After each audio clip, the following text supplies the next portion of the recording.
Well, good evening, everybody. It's Cutler here in the Let's Talk to Cutler broadcast, the Let's Talk to Cutler program. Today is Tuesday. It's April the 20th already. It's April the 20th. I want to say thank you all for sharing this space and this time with me. I'm glad about being here and glad that you all are here with me. And looks like I'm getting feedback again here in the studio. So let's see, making that adjustment. All right. So then, we are we are here, and I only have 1,800 seconds with you all. So I tell you what I want to do.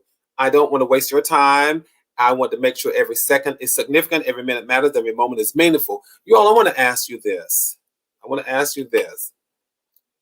How good are you at maintaining self-control? I need to know that because I want to talk about something today. I think I may have lost control, and I want to share that with you all. I try not to lose control too often, but today I think I actually may have lost it, you all. So I need help. Sometimes I come here trying to offer motivation and inspiration and all of that, but I think I might need help from you all. So I want to talk about how good we are at self-control as soon as I come back. Make sure that you, if you haven't done so, that you subscribe to this channel and that you share it with somebody else. And we're going to talk as soon as I come back. I think I need help, you all.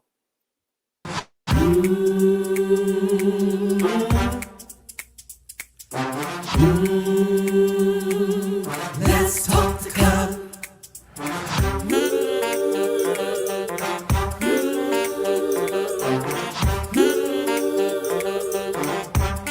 One more thing, like, subscribe and share.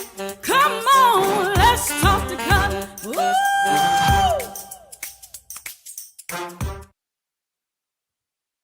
Well, again, good evening. We're here in the Let's Talk to Cutler broadcast. I want to say thank you all for joining with me this evening. Of course, if this is your first time to my channel, please make sure that you subscribe. If you haven't, make sure you subscribe, then click on the notification bell so that you will be made aware whenever I go live, whenever I've uploaded new content. And just in case you're wondering, what is this Let's Talk to Color platform about? What is this guy talking about? We're reading and sharing quotes from this book right here, Billboards to Better, 366 Daily Sources of Motivation and Inspiration Along the Highway of Life. It's about picking up passengers along life. It's about developing relationships. It's about riding along and making sure that we are responsible for each other, making sure that when we spend this time together, we challenge, we inspire, we motivate, and we are better for the conversation. So what we're doing, we pick up about 366 billboards. We're driving along the highway. We pick up all these billboards. We share them. We internalize them, and we break them down, and we apply them to our lives to the extent that we can. I get it. Every billboard is not for everybody, but you know what? There is something for everybody in this book. So if you don't have it, run over to Amazon.com, get it, or you can go to my website, www.gbcutler.com. I want to shout out the LTTC VIPs for this evening, and they are Mary Grace 5. Good evening, Mary Grace. It's good to see you. Annie Cutler, it's good to see you. Yvonne Jones, it's good to see you. As a matter of fact, it really is good to see everybody. So thank you all. If this is your first time tuning in, thank you. You have just become a passenger along the highway of life, and we're reading the billboards. If our car becomes too crowded, we're just going to start a caravan and get another car. All right. If you haven't done so, make sure that you do a thumbs up on the conversation just to encourage me, to let you know that you kind of like the stuff that we're talking about. All right. I only have 1,800 seconds, so I want to get started. I opened this segment by asking you all this. Do you ever lose control? How good are you at maintaining control? So you all are going to have to talk to me. You're going to have to help me today. Of course, one of the things that's in the news is the verdict from the whole George Floyd case. I'm thankful that guilty on all accounts was found. But that's not what I want to talk about. That's not the thing that caused me to lose self-control. I have to tell you all this. And maybe I'll just incorporate it in the quote. How about that? I'll incorporate it into this quote. But you all stay tuned. I need your help. And you all are going to have to chat with me and talk to me because, this is the one evening when Cutler needs some help. And I hope you all can help me, all right? The quote for April the 18th, because what we do every Tuesday, we read our quotes from Sunday, Monday, Tuesday. Every Thursday, we read the quotes from Wednesday, Thursday, and then Friday. Saturday's quote, take and do what you want to do with it. All right. I think I had to read one of my own poems today. Can I share you all, even before I get started? I want to share with you all this poem that I had to read to sort of settle myself down, with the verdict and something that happened today. And it is called Let's Pray. No, it wasn't because I had to go into some deep prayer, but I sometimes have to think about the things that can bog your mind and can push you to be somebody that you really don't want to become. And so this is something I had to read. So I want to share it with you all right? It's from one of my books, and it is, it is called Let's Pray. And so let me talk about that one now. Let's pray that time will never tell, skeletons will stay in closets, and flies on walls will never speak. Let's pray for geometric realities where obscure patterns become parallel partners and optical illusions become perpendicular friendships, meeting at the right time, right place, and the right angle. Let's pray for symbiotic synergy and ionic energy where neutrons are positive and protons are negatives, and hope springs, eternal things, eternity rings, and children sing. Let's pray for lips that don't curse and tongues that don't swear, minds that don't mind, and secrets that don't share themselves, not even with themselves. Let's pray for stamina that won't fail and mountains that won't crumble, trees that stand tall and people who stay humble. Humble me that I may do thy will be done, that victory may be won. Let's pray for hands to hold and then hand over, tales to tell that makes us bolder, lives to live and then grow older, melting hearts that never get colder as they mend and mend and mend again. Let's pray for prayers to pray and songs to sing, knowledge to know, and everything will be all right when we don't have to pray so hard. That was from my book, Who We Once Were, and the title of that one is Let's Pray. Sometimes I need to find something to center me. So let me go into our quote for April the 18th. And the quote for April 18th says, "Faith is the anchor that keeps me from drifting." Faith is the anchor that keeps me from drifting. So I want to talk about that this evening, you all. I need you all to chime in and help me here, because what this quote does, faith is the anchor that keeps me from drifting. The question begs, so this quote begs the question, how do we stay in control? How do we maintain self-control? And I suppose that in answering this question, we have to ask this leading question: is it important for you to maintain self-control? So you all talk to me. Is it important for you to maintain control? Or how important is it? This particular quote, you all, is about staying centered. It's about staying true to who you are. It's about not letting people pull you out of your character, not letting situations push you away from who you know you are. And it's about not getting too far out there, too far gone. It's a reminder that we all need something or some place within us where we can go, and where we can not, whenever we are pushed to the edge or pushed to what is sometimes called our limits. Have you all ever said to people, don't push me to my limits, or I'm at my limits, don't push me any farther? I know from experience that it is sometimes very difficult to regain composure when you lose control. Maybe it's just me tonight, but sometimes it is very difficult to regain composure when you've lost control. And I know that I know it can be difficult when that happens to rehabilitate your character and your reputation. Once you've lost control, it's difficult to sometimes rehabilitate your character and your reputation. And that's important for me. It's extremely important for me, because in a world where everything else matters, let me just offer this hashtag. Hashtag my character matters. And so I never want to assassinate something that I can't rehabilitate. And I say that referring to my character. I never want to assassinate something that I can't rehabilitate.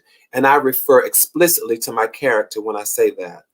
So this quote about staying anchored and not drifting, it makes me appreciate the ability to stay even tempered and to be able to exercise temperament.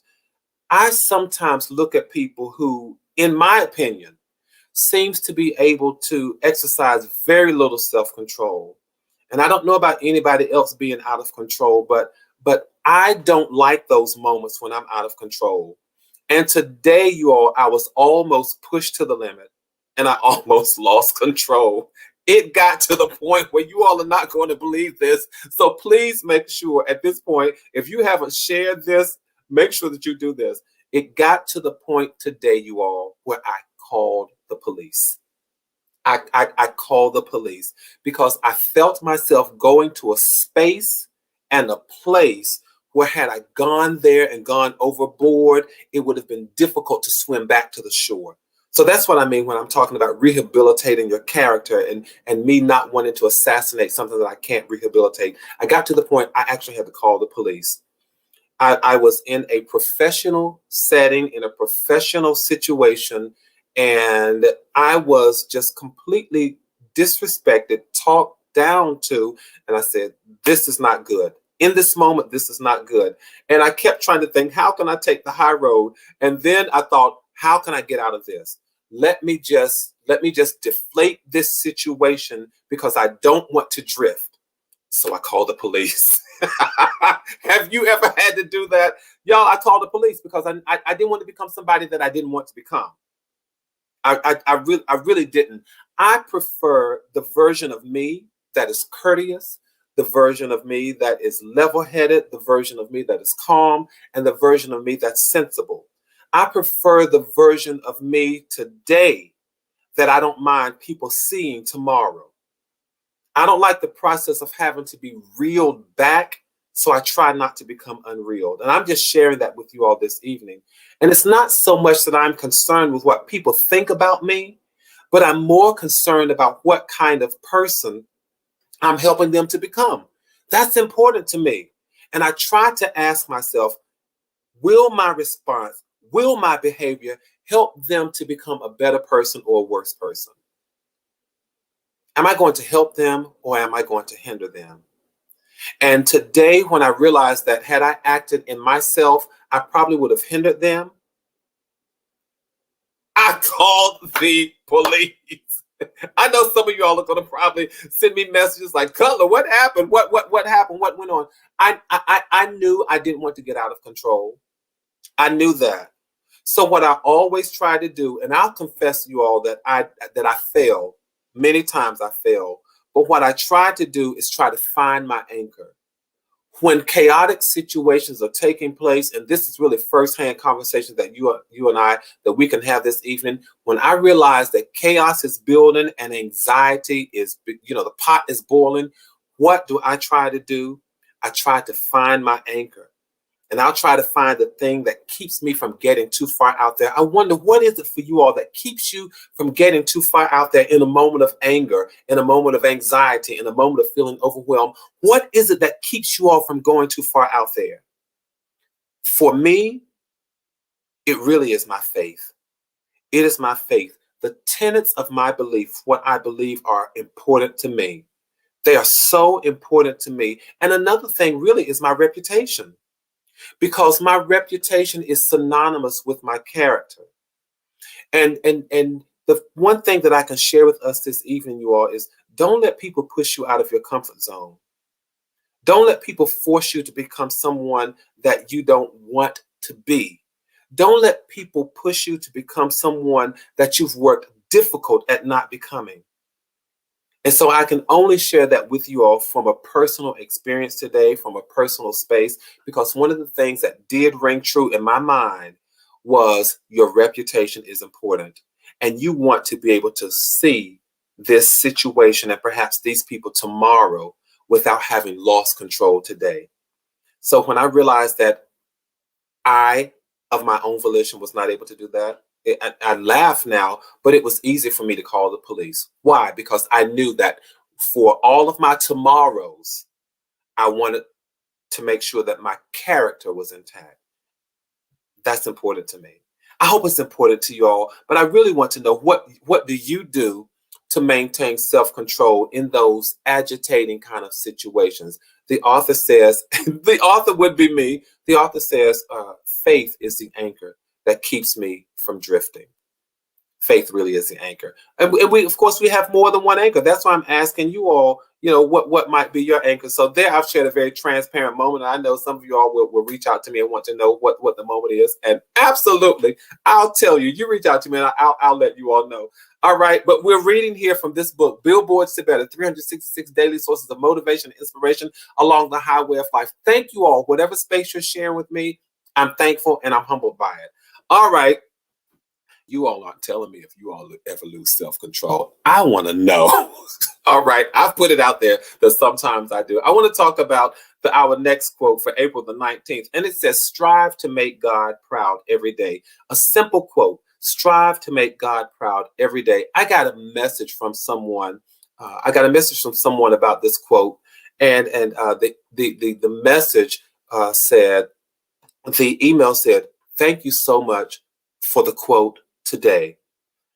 I hadn't even looked at the quote. I checked my email, but I hadn't even looked at the quote. And by the way, if you ever want to reach out to me, my email address is talk2cutler@gmail.com. I'll post it a little later, but it is let me say, as a matter of fact, I think I can bring it up now. If you ever want to reach out to me, there is my email address. It's talk2cutler@gmail.com. Okay. And someone reached out to me and said, thank you so much for this quote for April the 19th. And I immediately looked at the quote after looking at my email, you all, because this quote, it reminds me of how I grew up. I grew up in a community where people knew my immediate family. And in some instances, they actually knew when it was an older community, a community with longevity, if you will. They knew my immediate family. And in some instances, they even knew ancestors that I never had the privilege of meeting. And it always made me feel good whenever someone would say, if your ancestors could have only met you, they would be so proud of you. It would make me feel good to hear that. It would make me feel good when people say, even now, when they say, your family must be proud of you. And there's something to me that doesn't make my head swell, but it humbles me. And it makes me feel good when people say that, because there's something encouraging about those words that motivates me to do right by my family. We ought to want to do right by somebody. We really ought to want to do right by somebody. And so I would want to do right by my family. That motivated me to do right by them and by my ancestors, and to do right really by my bloodline.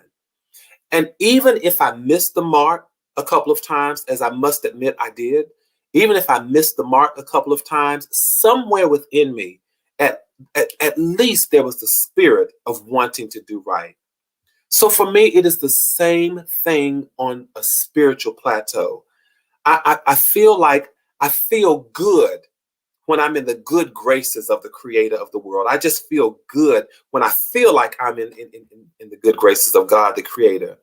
I like the idea that he's not disappointed about his decision to bring me to this earth. I like the notion that I'm doing something meaningful. I like the idea of making God proud. And that quote alone, it leaves open the possibility and the idea of subjectively in our individual ways of doing what it is that we need to do to make him feel proud. I want him to know that I'm not dotting every I, I'm not crossing every T, but what is happening is that I'm trying to be wholesome, and I have the desire to do my part for as long as I can. It's about wanting to make a difference in a positive way. It's about making sure that I don't waste my time, that I don't spend time on what's not important. It's about making sure that I embrace humanity and that I embrace creativity that I embrace creation as if I'm a part of it. Why? Because I am, and so are you. And so I'm encouraging you all to embrace creation and embrace humanity like you are a part of it, because you are. And when you don't waste your time, and when you have the spirit and the desire to do the right thing, I believe that you are making the Creator smile every single day. I really do believe that. And so then, it's all about asking myself, how can I reach the lives of people? How can I reach the lives of the people that I encounter along this journey? It's about touching people's lives and leaving imprints and not scars. It's about doing right, or at least trying to do right. That's what making him proud is all about. So with every opportunity that I've been afforded, I at least try to do right. It's about learning from our mistakes. Someone asked me, what does it mean to strive to make God proud? It means all of these. Strive to learn from our mistakes, getting stronger from our failures, because we will have some, not beating yourself up because you missed the mark, because sometimes we will miss the mark, you all.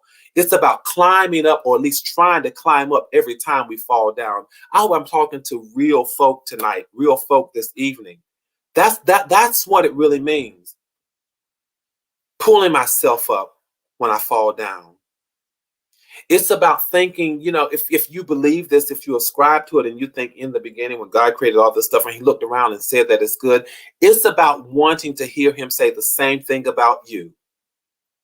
Whatever your birthday may be, it's about having him to look at you on that birthday and say, oh, I'm so glad I created him. I'm so glad I created her. No, she didn't get it all right. No, he didn't get it all right either.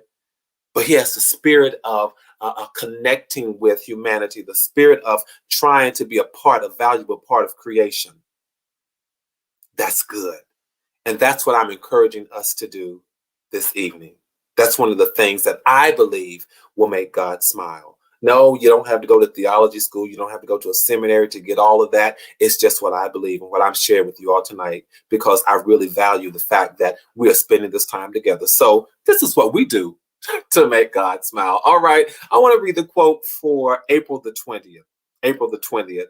20th. I got tongue tied there. So the quote for April 20th says this: purpose is not what happens when life begins, but life is what happens when purpose begins. Let me read that again.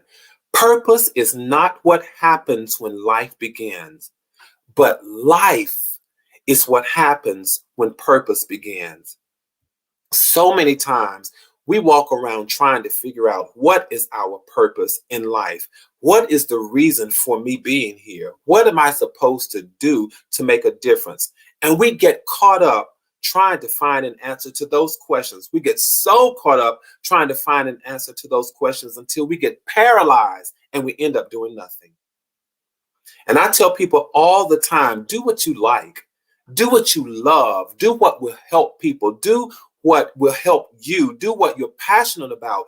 Keep your head above water and make an honest living. Treat people right. Be good to yourself. Help people when you can. That's purpose.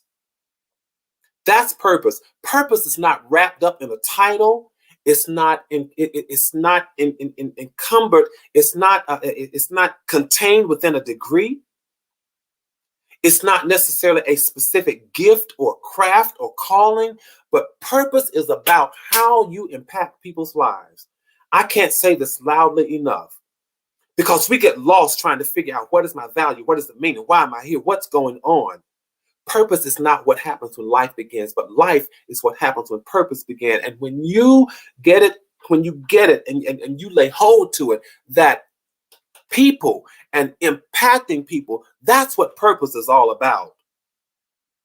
That's what purpose is all about. And when you get that aha moment, that right there is when life happens. When you start doing that and you start impacting people, that's your purpose. When you execute purpose, that's when life begins. You really want to know what living is? You really want to know what living is? Look at how you've impacted people's life. Look at how you've made an impression on people's life. Look at how you've made a difference in their life and how you allowed people to make a difference in yours. That's purpose. That is purpose. Have you ever had the conversation with somebody, and Cutler's just seemed to be on a roll this evening, but have you ever had a conversation? Have you ever been privy and have been able to listen to a conversation where you heard people say things like, you just don't get it. You just don't get it. And then one day you may have this individual aha moment or this epiphany or this revelation. Or maybe you realize, oh my goodness, I've wasted my time. And then one day you realize that you've made a difference in somebody's life. That, my friends, that's purpose. So I want to encourage you. I want to encourage you, and as crazy as this may sound, I want to encourage you not to get lost looking for purpose. What I want you to know is that every time you've impacted people's lives, that's purpose. Every time you've helped somebody make a difficult decision, that is purpose. Every time you've offered a kind word that would guide somebody to become a better person, that's purpose. Every time you have been a shoulder for someone to cry on or been an ear just to listen, that is purpose. I want to put it this way. Stop looking for what you already are. Stop looking for what you already are and for what you already have. Purpose, my friends, is being able to live without looking for what you already have. Purpose is being able to live without looking for what you already have and what you already are. Purpose is not what happens when life begins, but life is what happens when purpose begins. All right. I want to thank you all so much for spending this time. I want to conclude our conversation by reading another poem this evening from my book, Thoughts Keep Flowing, because I really do believe in us taking our position in creation and understanding who we are and understanding the value that is within us and understanding what we possess and knowing I often make reference to Desiderata, the poem that says, when I look at all of creation, I have a right to be here just like everybody else. And so then may I share with you this poem that says, just be careful. Because it's about being careful, making sure that we don't get lost in life. It's about being careful, making sure that we don't get derailed and distracted and get caught up in a circular pattern that we're not able to get ourselves out of. And it is about understanding who we are and that we belong here. So hear this poem. Just be careful. Be careful with your life that you don't cause humanity any hurt or shame, or that you're never too quick to offer judgment or lay blame.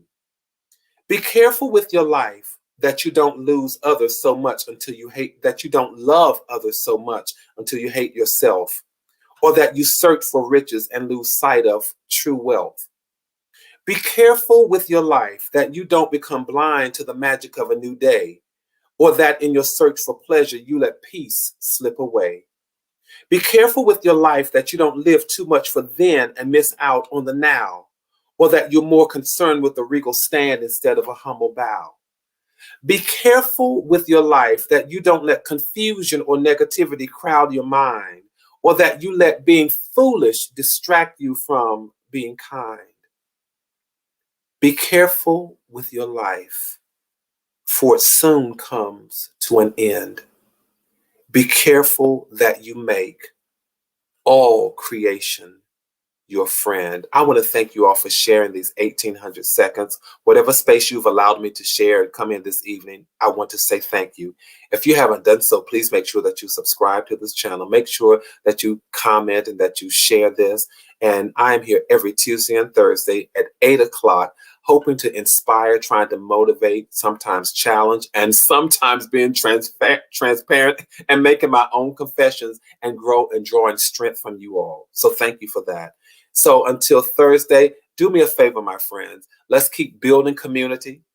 Let's keep maintaining connectivity, picking up other passengers. Make sure that you keep your heads up, you keep your hopes up, stay safe and stay sane, and know that from my heart to yours, there is so much love. Thank you all, and good night.